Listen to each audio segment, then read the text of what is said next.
They say some roads hold memories. The stretch of highway between Lale and Kasenga in Papua New Guinea holds something else entirely. It's a quiet road at night, but it's a heavy quiet, a darkness that feels like it has weight. Drivers who brave it after sundown talk about strange lights flickering between the trees, engines dying without warning, and a weird, unsettling feeling that the road itself is alive. Most people dismiss these as campfire stories, just spooky tales to pass the time. But one man's story makes you wonder. His name was Daniel. Daniel was the kind of guy you could set your watch by. A reliable delivery driver for a local depot. He wasn't a drinker, wasn't a liar. He was just a steady man doing a steady job. On a humid Thursday night, he climbed into his truck, loaded with supplies for Kasenga. He left late at 9:30 p.m., right on schedule. At 10:12 p.m., his voice crackled over the depot radio. He was passing the old quarry, a familiar landmark. He sounded calm, normal. Everything was fine. That was the last time anyone heard from him. The next morning, his truck was found. It was parked neatly on the shoulder of the road, not far from the quarry. The engine was still warm. The headlights were on, cutting through the morning mist. The driver's door was wide open, as if he'd just stepped out for a moment. But Daniel was gone. There were no footprints around the truck, no signs of a struggle, no scuff marks on the ground. The surrounding bush was silent and undisturbed. It was as if Daniel had simply evaporated into the thick, humid air. A massive search began immediately. Police, local villagers, and worried colleagues from the depot fanned out, combing every inch of the dense jungle that bordered the road. For 3 days, they searched it. They found nothing. No torn fabric, no dropped keys, no trace at all. The silence on the road grew louder, more menacing. It felt like the land itself had swallowed him whole. Then, on the fourth night, the silence was broken. At 2:47 a.m., the depot radio sputtered to life. It was Daniel's frequency. At first, it was just static, a hiss of white noise. Then, a voice came through, thin and trembling. It was weak, strained, and barely human.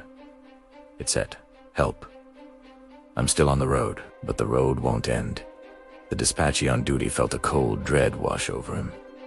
It was Daniel's voice, no doubt about it, but it was filled with a terror he'd never heard before. They scrambled to trace the signal, but it was impossible. It seemed to come from everywhere and nowhere at once. They tried to radio back, shouting his name, asking for his location. There was no response. Just the same horrifying message, repeating over and over again, every few minutes, like a ghostly, broken record. "I'm still on the road, but the road won't end." The message echoed through the depot for the rest of the night, a chilling testament to Daniel's unseen ordeal. Then, just as suddenly as he vanished, Daniel reappeared. 2 weeks after his truck was found, a farmer discovered him walking barefoot along a remote logging track, 40 kilometers away. He was dazed and disoriented.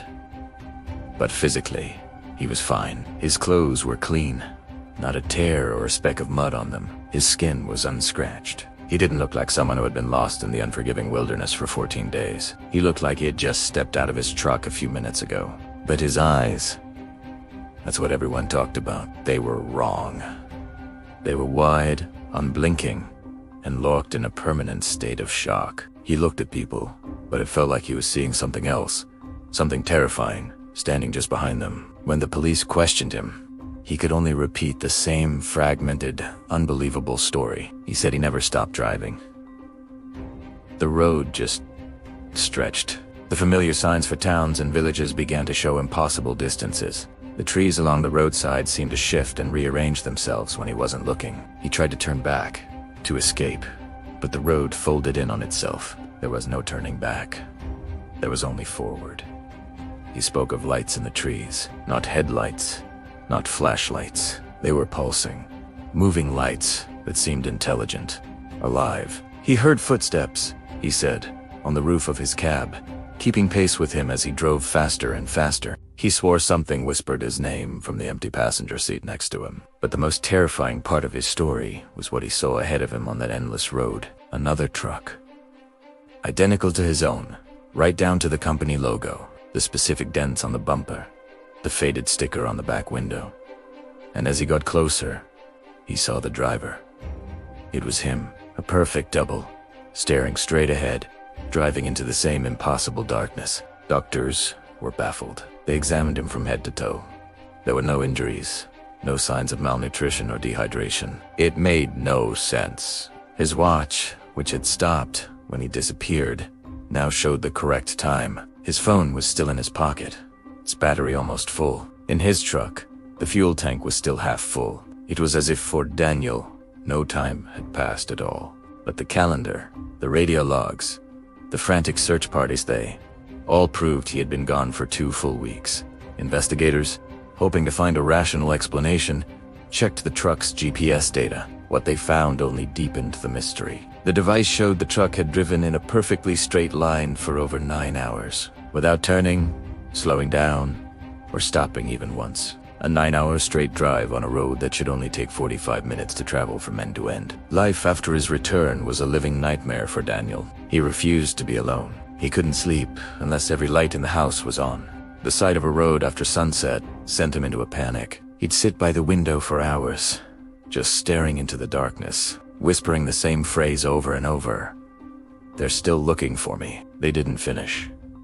One night, about a month after he came back, his sister heard him talking in the living room around 3 a.m. She assumed he was on the phone. When she walked in, she found him standing by the window, his back to her. He was whispering to the blackness outside. She heard him say, "They found me. They found the right one this time." Confused, she asked him, "Daniel, who are you talking to?" He turned around slowly. His eyes were wider than ever, filled with a strange mix of terror and relief. And he said, "Not me." In that instant, every light in the house went out, plunging them into absolute darkness. His sister screamed. When the power flickered back on a few seconds later, Daniel was gone. The front door was still locked from the inside. The windows were all shut. He had vanished for a second and final time. To this day, the road between Labe and Kasenga remains a place of mystery. People still report strange occurrences. Drivers see headlights appear in their rearview mirror, only to vanish when they pull over to let the car pass. Eerie voices still sometimes cut through the static on the radio, crying for help. GPS systems go haywire, showing a 45-minute trip as a journey of hundreds of miles. Some have even seen a man walking barefoot on the side of the road, his hand raised as if to flag them down. But the most chilling reports come from the truck drivers, the ones who swear they saw another truck up ahead in the dead of night. A truck that looked just like theirs, and inside, a driver who looked just like them. They say if you see him, you must not stop. You must not look too closely. You just have to keep driving and pray the road doesn't decide to keep you. Thanks for watching. If you have any unexplained stories of your own, share them in the comments below. And don't forget to like and subscribe for more strange tales from the dark corners of the world.